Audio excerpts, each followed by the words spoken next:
नमस्कार बच्चों। आज सामाजिक विज्ञान की ये पहली वर्कशीट है। 6 जुलाई है और उप विषय मानचित्र मैप जो होते हैं उनकी पुनरावृत्ति है, रिवीजन है। मानचित्र पृथ्वी की सतह या इसके एक भाग का पैमाने के माध्यम से चपटी सतह पर खींचा गया चित्र है। मानचित्र क्या है? पृथ्वी का जो सतह है, पृथ्वी का जो ऊपर का जो तला है उसका या उसके एक भाग का एक पैमाना मानकर चपटी सतह प्लेन सरफेस पर जो चित्र खींचा जाता है उसे हम मानचित्र बोलते हैं। लेकिन क्योंकि एक गोलाकार सतह को पूरी तरह से चपटा करना असंभव है। पृथ्वी क्या है? हमारी पृथ्वी क्या है? गोलाकार है। तो उसको एक चपटी सतह पर उसका चित्र बनाना क्या है? असंभव है। तो इसलिए इसके लिए क्या करते हैं? ग्लोब का इस्तेमाल करते हैं। तो आपने ग्लोब देखा होगा, तो पूरी पृथ्वी को दिखाने के लिए ग्लोब बनाया, क्योंकि पूरी पृथ्वी को हम एक चपटे सरफेस में नहीं दिखा सकते। तो मानचित्र मुख्यतः 3 प्रकार के होते हैं। जो मैप होते हैं वो 3 प्रकार के होते हैं। पहला होता है भौतिक मानचित्र, दूसरा होता है राजनीतिक मानचित्र और तीसरा होता है थीमेटिक मानचित्र। भौतिक मानचित्र क्या होता है? ये मानचित्र पृथ्वी की प्राकृतिक आकृतियों जैसे पर्वत, पठार, मैदान, नदी, महासागर आदि को दिखाते हैं। जो भौतिक स्थिति है, जो फिजिकल स्थिति है पृथ्वी की, पहाड़ कैसे हैं, पहाड़ों में जंगल कैसे हैं, नदियाँ कैसे हैं, और जो संरचना है उसकी, पठार, मैदान, नदियाँ, महासागर, तालाब, जैसे जैसे हम छोटे छोटे हिस्से में जाएंगे, वहाँ की बस्तियाँ, वहाँ की आबादी, ये सारी चीज़ें किस में आती हैं? भौतिक मानचित्र में आती हैं। और जो दूसरा होता है राजनीतिक मानचित्र, ये मानचित्र वहाँ का जो स्थितियाँ होती हैं, जो उसके बाद बाँटा गया होता है अपने हिसाब से। उसमें जैसे मानचित्र में राज्य की, नगर की, शहर की, गाँव की और विश्व के विभिन्न देशों, राज्यों और उनकी सीमाओं को दिखाते हैं। जो हमने बाउंड्री लाइन है, जैसे उसमें महा दिखा दिया कि महासागर, अभी जैसे फिजिकल मैप में बताया कि हम नदियाँ दिखाते हैं, महासागर दिखाते हैं। अब इसमें क्या करेंगे, इसमें जैसे महासागर को अलग-अलग महासागर दिखा दिए राजनीतिक मानचित्र में, और महाद्वीप दिखा दिए, अलग-अलग महाद्वीप, महाद्वीपों के अंदर फिर अलग-अलग देश दिखा दिए, देशों के अंदर अलग-अलग प्रदेश दिखा दिए, उनकी सीमाएँ दिखा दी, और प्रदेशों के अंदर भी अलग-अलग शहर दिखा दिए। तो ये इस तरीके से उनकी अपनी बाउंड्रियाँ, अपनी सीमाएँ, उनको बोलते हैं राजनीतिक मानचित्र। अब तीसरा है थीमेटिक मानचित्र।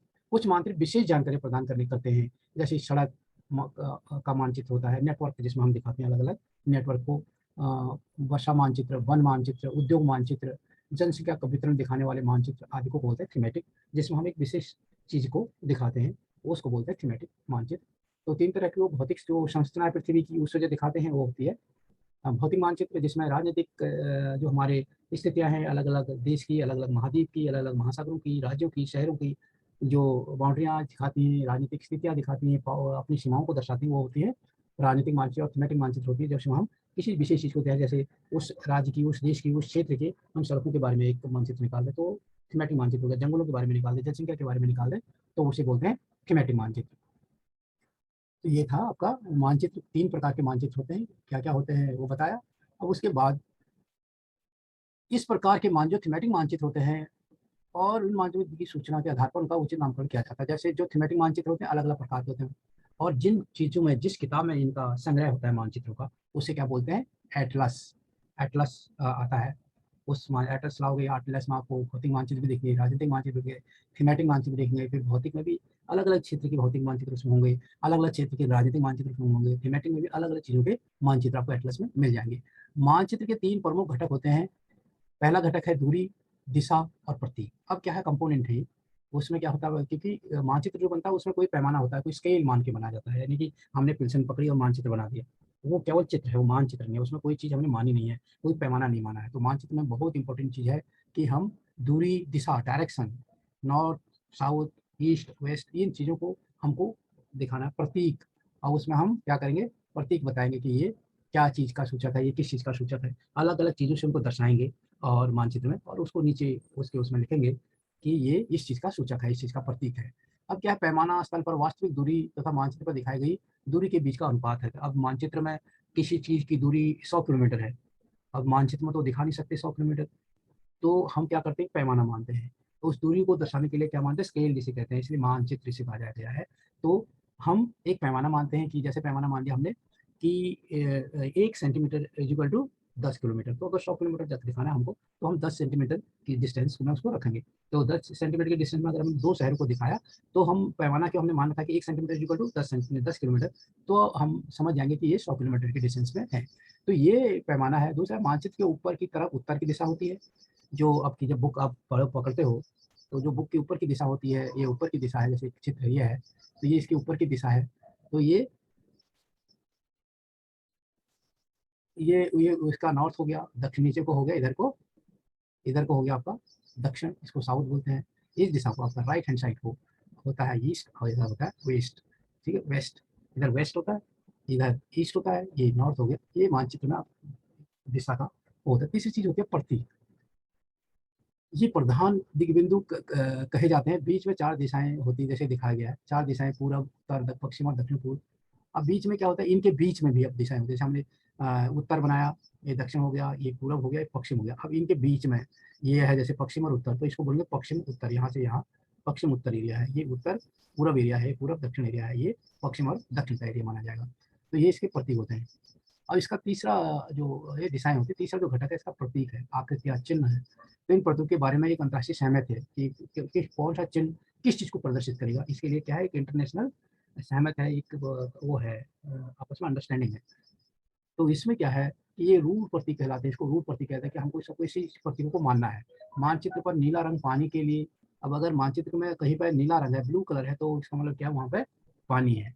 अगर भूरा कलर है तो पहाड़ का है, को दिखाने के लिए भूरा कलर इस्तेमाल होता है। और पीला कलर पठारों को दिखाने के लिए दिखाया जाता है, और हरा रंग खड़े मैदानों को दिखाया जाता है। तो जैसे एक कलर ब्लू अगर कलर लगा रखा है, तो वो पानी का हो गया। भूरा कलर है तो आपका पर्वतों का हो गया, पीला है तो पठारों का हो गया, ग्रीन है, हरा है तो मैदानों का हो गया। ये है प्रतीक, जो इसमें एक अंतर्राष्ट्रीय समझ है या इंटरनेशनल अंडरस्टैंडिंग है। सभी जो भी मानक चित्र वो बनाएंगे, मानचित्र बनाएंगे या मैप बनाएंगे, वो इन्हीं कलरों को अपनाएंगे। पानी दिखाना है तो ब्लू कलर ही रखेंगे, पर्वत दिखाना है तो भूरा कलर ही रखेंगे, पठार दिखाने है तो पीला कलर रखेंगे, और मैदान दिखाने है तो हरा कलर रखेंगे। और दिशाओं के बारे में बता दिया कि ऊपर की तरफ, इसका भी अंडरस्टैंडिंग ये है कि ऊपर की तरफ उत्तर होगा, नीचे की तरफ दक्षिण होगा, दाएं हाथ की तरफ पूरब होगा, और बाएं हाथ की तरफ पश्चिम दिखाया जाएगा। तो ये क्या है, इसकी अंतर्राष्ट्रीय अंडरस्टैंडिंग है। अब हमको इसमें जो सवाल है, इसमें जो पूछा गया है कि पहला है, किसी स्थान की वर्षा का वितरण दिखाने वाले मानचित्र से प्रकार का मानचित्र, जो मानचित्र में हम वर्षा दिखाएंगे उसको कौन सा मानचित्र कहेंगे, ये पहला सवाल है। अब जैसे बताया कि 3 प्रकार के मानचित्र होते हैं। क्या होता है, फिजिकल, जो भौतिक मानचित्र होते हैं। दूसरा मानचित्र बनाया राजनीतिक, तीसरा बताया थीमेटिक मानचित्र। तो क्या होता है, वो हमको पता होना चाहिए कि अगर केवल वर्षा के बारे में दिखाना है किसी स्थान को, कि वर्षा को कितनी, कहाँ पर कितनी हुई, कहाँ पर कितनी हुई, तो वो कौन से मानचित्र दिखाते हैं, वो थीमेटिक मानचित्र दिखाते हैं। अगला है कि भारत में नदियों का वितरण दिखाने वाला मानचित्र कौन, किस प्रकार का मानचित्र होगा। कि नदियों का वितरण दिखाना है तो वो कौन सा मानचित्र होगा, जिसमें हम नदियों का वितरण दिखाएंगे, वो होगा अलग अलग नदियों का, तो वो होगा हमारा फिजिकल मानचित्र, भौतिक मानचित्र। क्योंकि वो कौन सी नदी कहाँ है, आप उसे इससे तो बताएगा नहीं कि नदी में क्या है, अलग अलग अंतर तो नहीं बताएगा वो। यहाँ का ये गंगा यहाँ से निकलती है, यमुना यहाँ से निकलती है, कावेरी यहाँ से निकलती है, कृष्णा यहाँ से निकलती है, सिंधु यहाँ से निकलेगी, उनका एक फिजिकल पोजीशन बताएगा। तो फिजिकल पोजीशन बता रहा है, उनकी भौतिक स्थिति बता रहा है, तो ये क्या होगा, भौतिक मानचित्र। विश्व के देशों को दिखाने वाला मानचित्र कौन से प्रकार का मानचित्र, अब विश्व के देशों को दिखा रहा है, उनकी सीमाओं को दिखाएगा, कौन सा देश कहाँ से कहाँ तक है, किस किस देश से लगता है, उसकी सीमाएं कहाँ कहाँ लगती हैं, तो इसको क्या बोलेंगे, राजनीतिक मानचित्र, पॉलिटिकल मानचित्र। अगला है मानचित्र का क्या अर्थ है। मानचित्र पृथ्वी के सटीक वर्णन हेतु क्या आप ग्लोब को मानचित्र से बेहतर कैसे कहेंगे। पहली चीज है, मानचित्र क्या है। मानचित्र को हम पृथ्वी की प्लेन सतह को एक प्लेन पेपर पर दर्शाते हैं, और वो एक पैमाना मानकर दर्शाते हैं। उसमें हम उसकी दिशाएं, उसके प्रतीक, एक जो इंटरनेशनल अंडरस्टैंडिंग है उसका अनुपालन करते हैं, एक स्केल का अनुपालन करते हैं। तो जिसमें एक चीज़ होती है, उसमें उसकी फिजिकल पोजीशन दिखाते हैं, पॉलिटिकल पोजीशन दिखाते हैं, या फिर थीमेटिकल पोजीशन का चीज़ें होती हैं, तो उनको बोलते हैं मानचित्र। अब हमें, क्योंकि पृथ्वी गोल है, तो हम ग्लोब, इसलिए पूरी पृथ्वी को एक मानचित्र में दिखाना संभव नहीं है। तो उसके लिए क्या करते हैं, ग्लोब एक क्या है, सटीक वो है, मैं ही उसका सटीक वर्णन पृथ्वी का कर सकते हैं, इसलिए वह एक बेहतर मानचित्र है। ग्लोब पृथ्वी का बेहतर मानचित्र मानते हैं। अब कह रहे ये है कि निम्नलिखित रेखा चित्र में प्रमुख दिशाएं दिखाओ। अब एक बता रखा है कि इधर कौन सी दिशा है, यहाँ कौन सी है, तो बताया गया है उसमें। जब ऊपर की तरफ होती है उत्तर दिशा, नीचे की तरफ दक्षिण, दाएं की तरफ होती है पूर्व दिशा, और बाएं की तरफ पश्चिम दिशा। तो ये है, हमको बताया गया यहाँ पे स्पष्ट दिशा के बारे में। दिशाओं के बारे में आपने देखा, ये दिशा में क्या है कि 4 दिशाएं होती हैं। क्या होता है, वो सीधे ऊपर की तरफ उत्तर दिशा होती है, नीचे की तरफ दक्षिण दिशा होती है, दाएं की तरफ पूर्व दिशा होती है और बाएं की तरफ पश्चिम दिशा होती है। तो ये था दिशाओं वाला क्वेश्चन। किसी स्थान का वर्णन वितरण दिखाने का मानचित्र में कौन से प्रकार का मानचित्र होता है? ये इसमें ये लिखा हुआ है थीमेटिक मानचित्र कि कुछ मानचित्र विशेष जानकारी पड़ती है, तो विशेष जानकारी, अब यहाँ वर्षा एक विशेष चीज है उसके बारे में बता रहे हैं, तो ये क्या है?